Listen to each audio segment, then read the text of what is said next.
Okay, so hello everyone and welcome to the self-care audit. What we're going to be looking at in this session is really the power of self-care on how it can help us really achieve our potential, the fundamental importance of it. I've put in the chat there a PDF document. It's a workbook that we're going to be looking at during this session. You don't need to have it in front of you as you do it, but if you just want to use it to write things down, then you can do, or it's something that you can use later on as well. If you're watching this in the recording, I'll make sure that there is a link to that in the description as well. So let's make a little start. So we're going to be looking at why we should prioritise our self-care, exploring the current self-care practices that we have, and maybe putting in some plans for how we can make sure we're looking after ourselves in the future. And what I really wanted to do, the reason why I'm doing this session at this particular time, is that I think it's really useful to get these good habits into practice now, especially for those of you who have got exams next term, because sometimes when we are in a place of overwhelm or stress, our self-care can go out of the window. So it's really important to develop and build in those good habits now. So we're just going to take a little moment just to take a pause to make sure that we are fully present and arrived here. So if you'd like to make sure that you're sitting comfortably, if you'd like to close your eyes or just lower your gaze. And let's just take a deep breath in through the nose and out the mouth.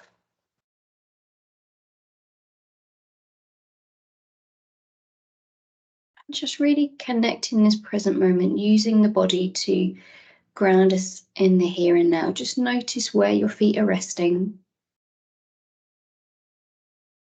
Those points of contact.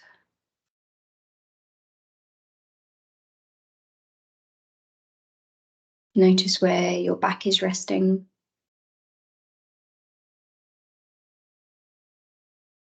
And if we can just drop the shoulders slightly down away from the ears.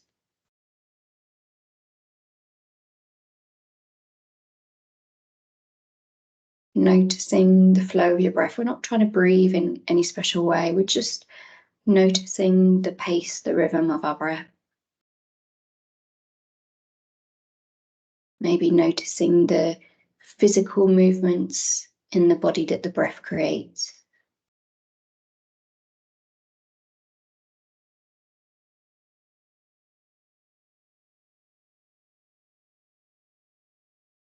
And without criticism, without judgment, just notice where the mind is wandering to.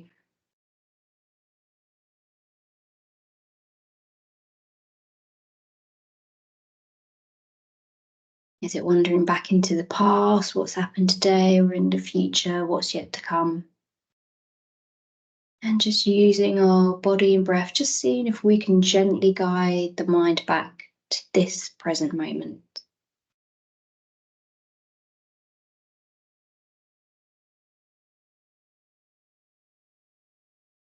Now let's take a deep breath in through the nose, out the mouth.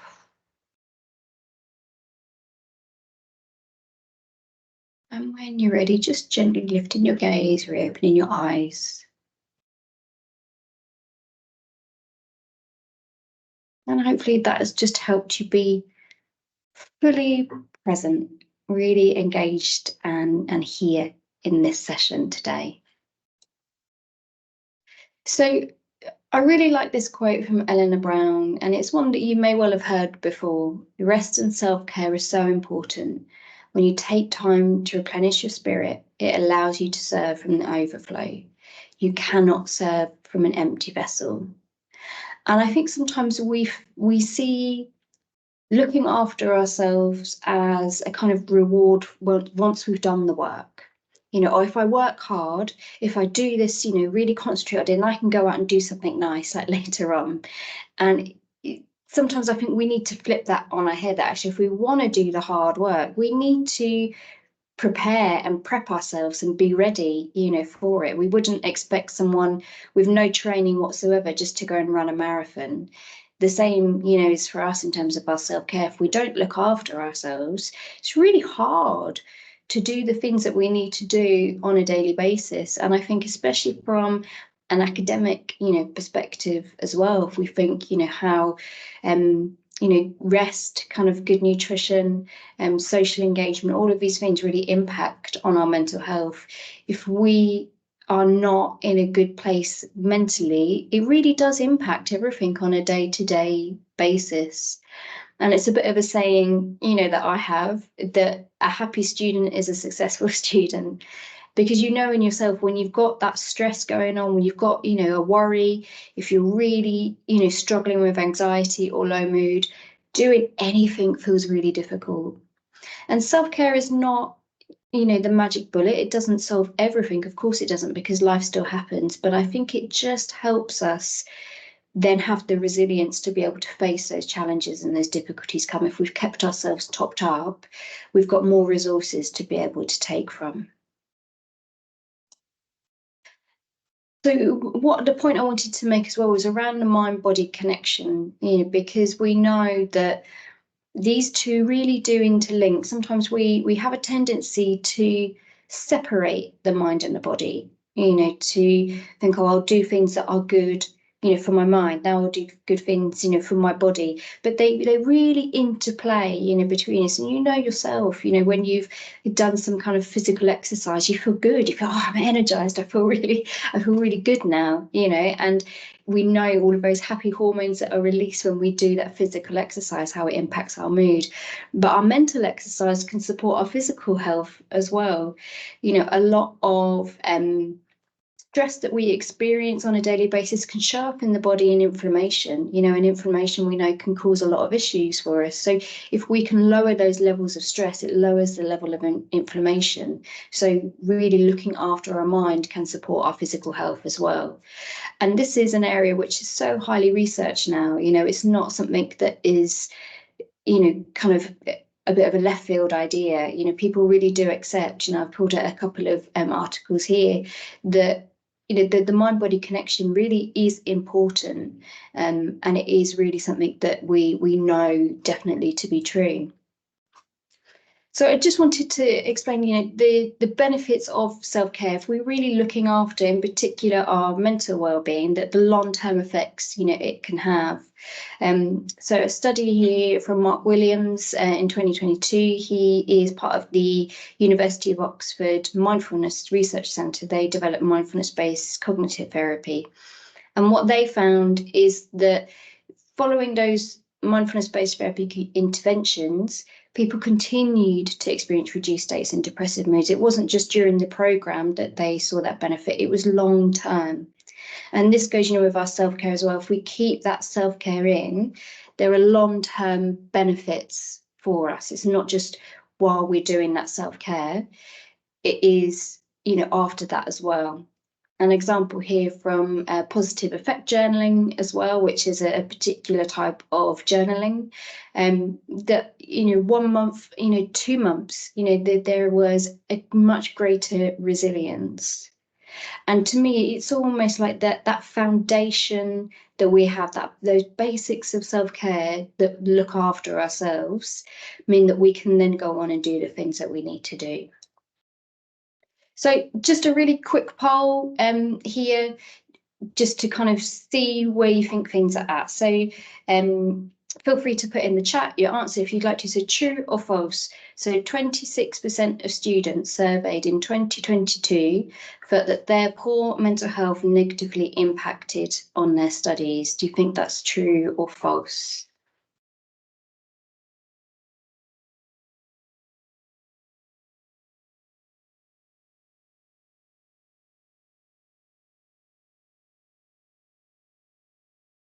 I shall give you the answer. It's false. It's actually much higher. It was 47%. So almost half of students felt that having poor mental health really negatively impacted on their studies.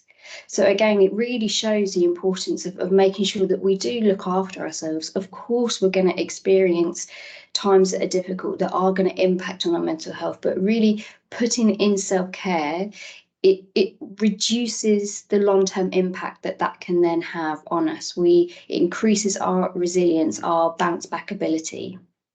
And then just for a moment for your own, reflection, do you think that your own self-care is a priority in your life? And if not, what is it that stops you? So just have a moment, to think in yourself. If you're watching on the recording, do feel free to pause this and kind of go over yourself what you think.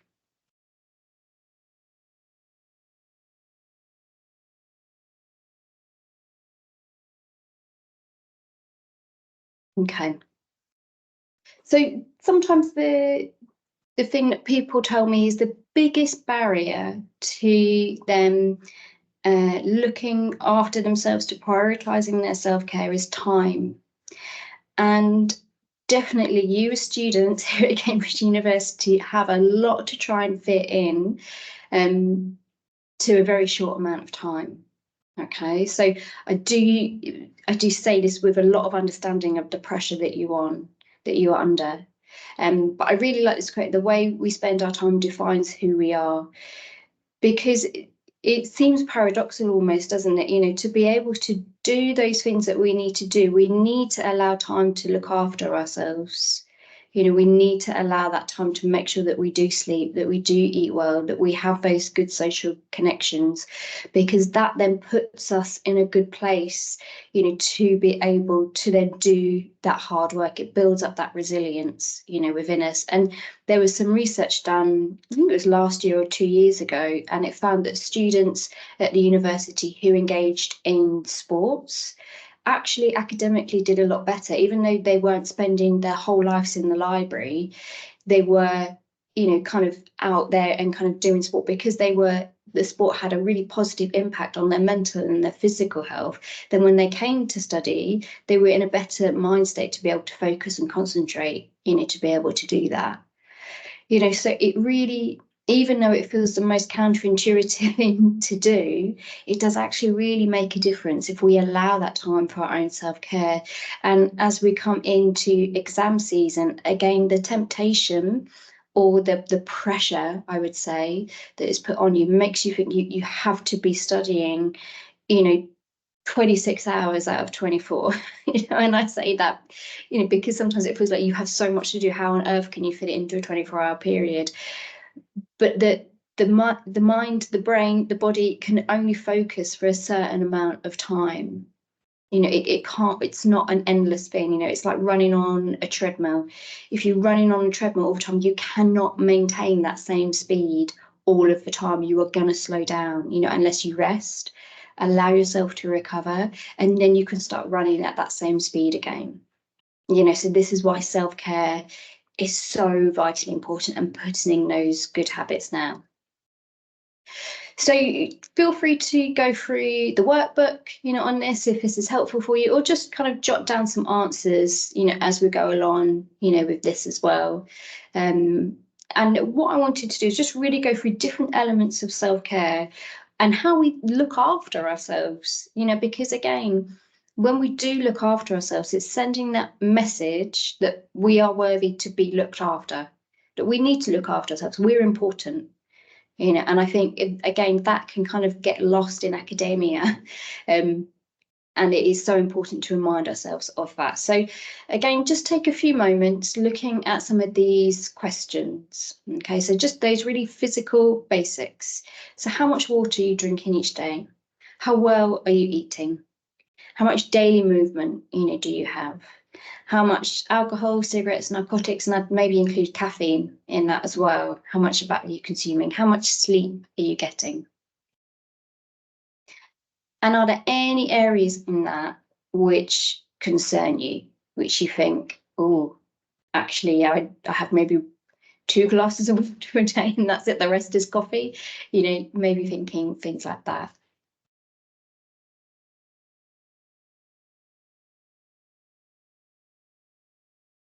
So again, if you're watching on the recording, feel free to pause. If I'm going through this as you're watching it and I'm, going too fast and you don't have time to answer all of the questions, then do feel free to, go back to them afterwards, work through that workbook, in that way. But this is really, it's those real basic foundations. How am I looking after myself physically? Because we know we need to drink water, we know we need to eat well, we know we need to sleep well, we need to reduce those substances we're putting into body, and we need daily movement. Those are the physical basics, that we need. Okay, so with all of this, I'm not going to say to you, right, you need to change your entire life, your entire routine, because that's way too much. And it's too overwhelming. It's, like how in January we make these resolutions. Oh, I'm going to run 5 miles every day, and then I'm going to do 2 hours of yoga, and then I'm going to make home cooked meals all of the time. It's too much. Like, it's too much to be able to do. We never succeed at it. But if we just keep things really, really simple. So for all of this, I'm just going to be encouraging you to make one small change. That's it. Start really small. So maybe just pick one area that you think you could improve in. And what would that be? So for example, with water, I made a New Year's resolution that I'm going to aim to drink 2 litres of water a day. So I've got myself a little bottle which has got the times on it. I try and keep to the times as much as I can. And it's just that really simple thing. That's it. Yeah. So maybe if it was sleep, maybe to say I'm going to try and go to sleep at the same time every single night, rather than staggering it. So just think of which one thing, you can pick one in each area or just pick one, it's whatever works for you.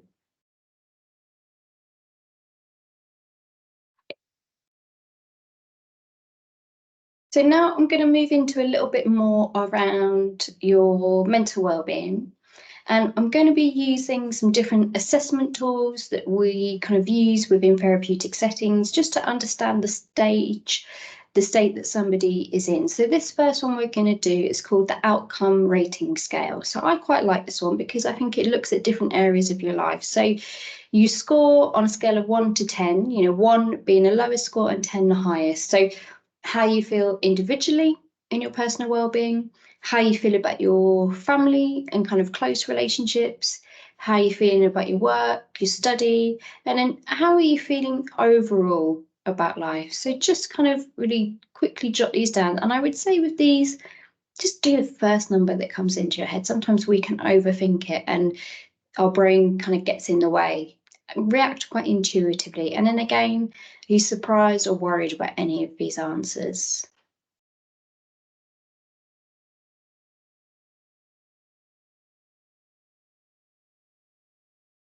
So I think this is a really useful scale because it looks at different areas of our life. It looks at ourselves individually, it looks at things overall, it looks at those social connections, it looks at the things that we're doing on a day-to-day basis. So again, it can just give us a useful idea of what is not going so well and might be impacting on the way we feel about ourselves. So we're going to do another assessment tool next, and just to advise, this might be a trigger warning because there is a question in there around suicidal thoughts and self-harm. If that's going to be too much for you today, please do feel free to just mute me for a few minutes or kind of just fast forward, in a few minutes as well. And I will try in the recording to put a timestamp of where this section is too. So this is called the core assessment, and this is quite commonly used by mental health practitioners. And what I would say is, as you do this, if any of these answers are worrying you, do come and speak to us in the wellbeing team. We can support you or make an appointment to see your GP. I've put in some other details there as well about what is available, to support you. So again, this is a scale, in terms of you don't feel like this, not at all, only occasionally feel like this, you sometimes feel like this, you'll often feel like this, or most or all of the time. So again, it's just quite a useful thing to pinpoint what it is that's going on with you. Okay, so I'll just give you a couple of moments just to have a little look through that. Again, don't overthink it, just do the first thing that pops into your mind.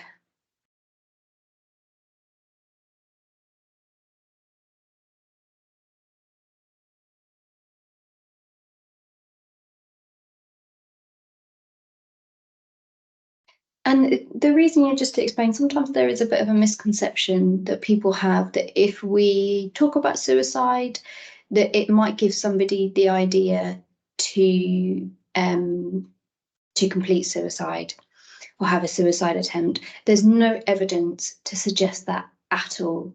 But what the evidence really does suggest is if people talk openly about suicide, it actually reduces the risk. So this is why it felt okay for me to put this question in here, because I think it's such an important conversation that we need to be able to have in a safe way. But again, if that does come up for you, please come and talk to us. We're not going to judge you. We're not going to criticize you. We're going to support you in that way. But again, I think doing this, it can just help really pinpoint what it is that's going on. If the sleep is a big issue, again, we know that poor sleep has a huge impact on people's well-being. So we can start to look at that, or not having someone that you can turn to for support when needed. We know that social isolation has a really big impact on our well-being, for example. So yeah, it's a useful tool to be able to use. And if you do then need to have support, taking that to your health professional, you're kind of doing part of the work, for them, because this is often what is used, a core assessment, sometimes called a core 10. Okay, so just moving on from that, keeping these things in mind, the physical things and the mental things, we have to think about priorities, okay? Because we would love to, I'm sure, do all the things all day, every day that make us feel good and look after ourselves. But we have other priorities as well. Okay, we can't, forget those. And sometimes I think when we are talking about self-care, it's really important to remember, I do have those other priorities that I need to be able to counterbalance as well. So maybe just take a moment and just think about what are the priorities in your life right now? What are the things that you have to get done? There's no question, about it. So just take a moment thinking of that.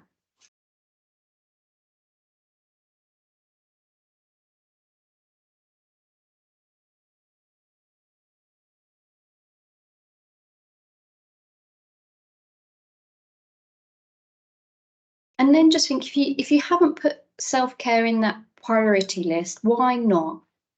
Because if we're coming from that standpoint of, well, I need to be able to look after myself, I need to be able to fill my own cup to do those things that I need to do, then why is that not in there? And if it isn't in there, where could you fit it in?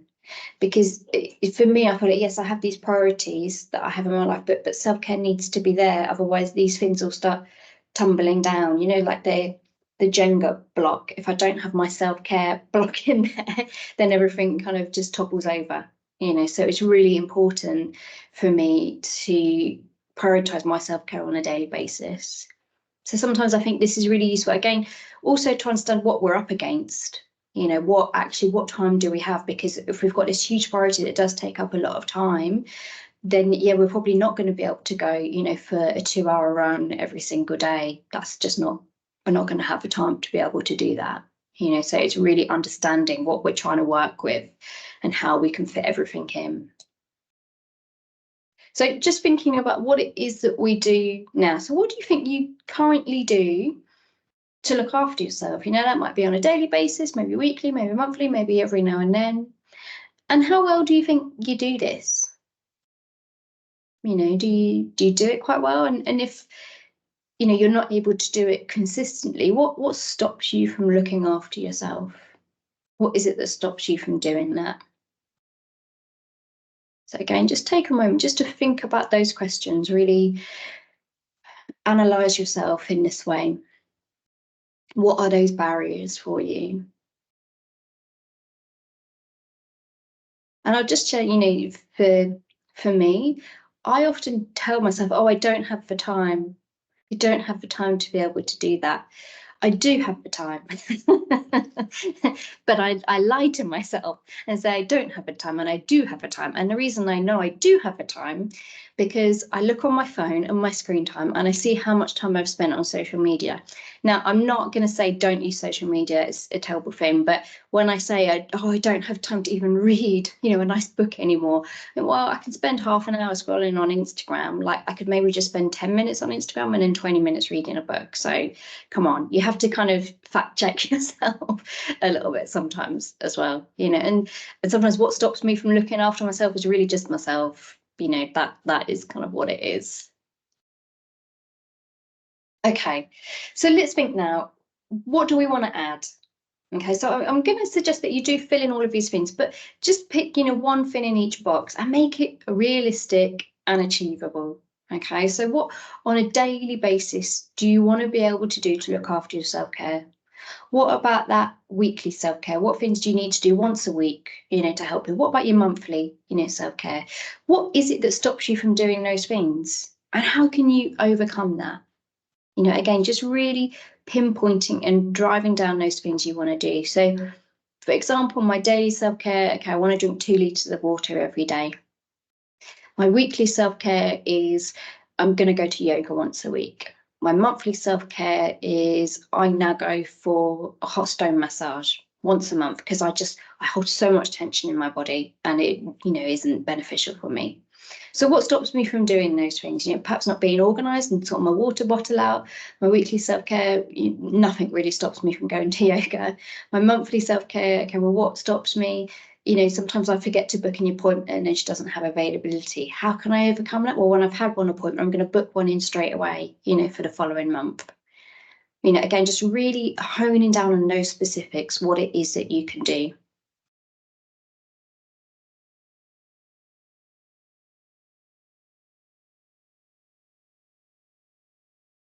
Okay, so I'm going to move on. Again, do feel free to go back over this as well. You don't have to kind of think of all the answers right now. Sometimes it takes a bit of time to think of the things that we want to do. Okay, so what I'm going to suggest now is all the things that we've done so far.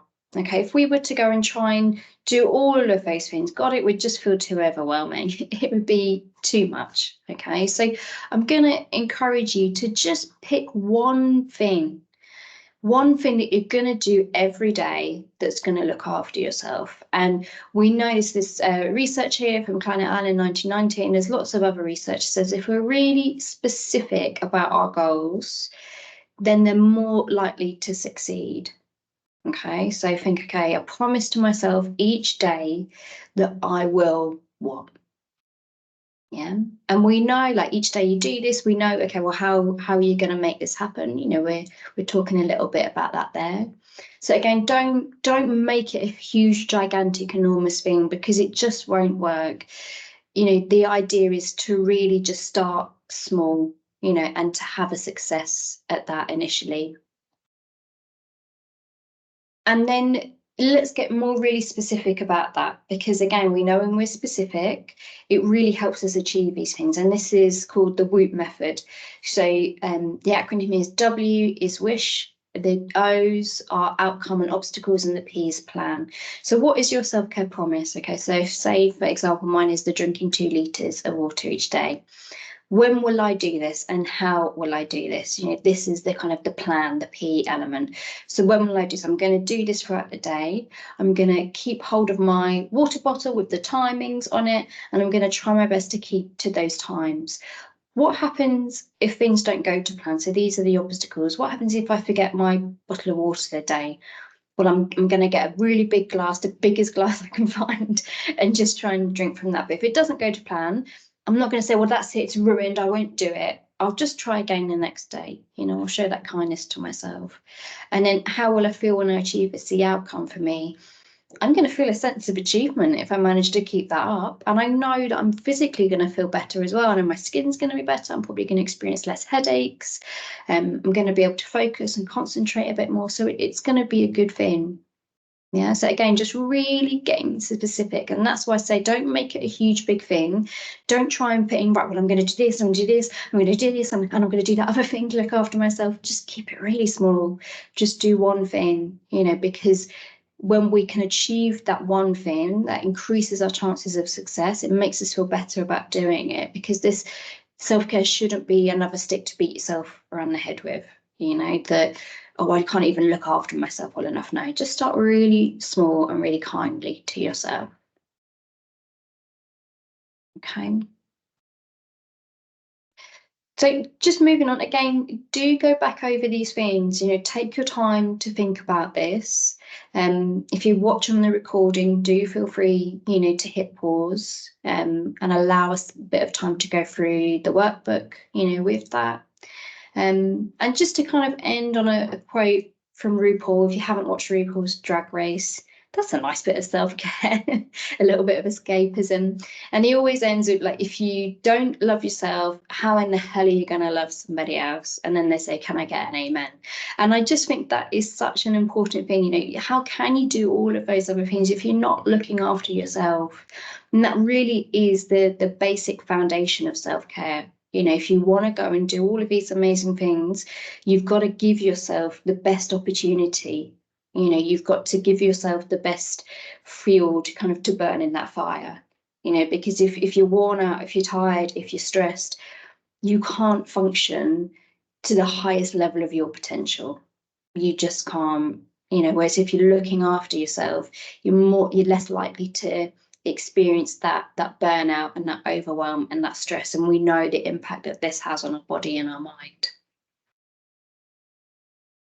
Okay, so thank you very much for joining me. If anything has come up throughout this session that you want to come and speak to us about, please do. We are here very much to support you.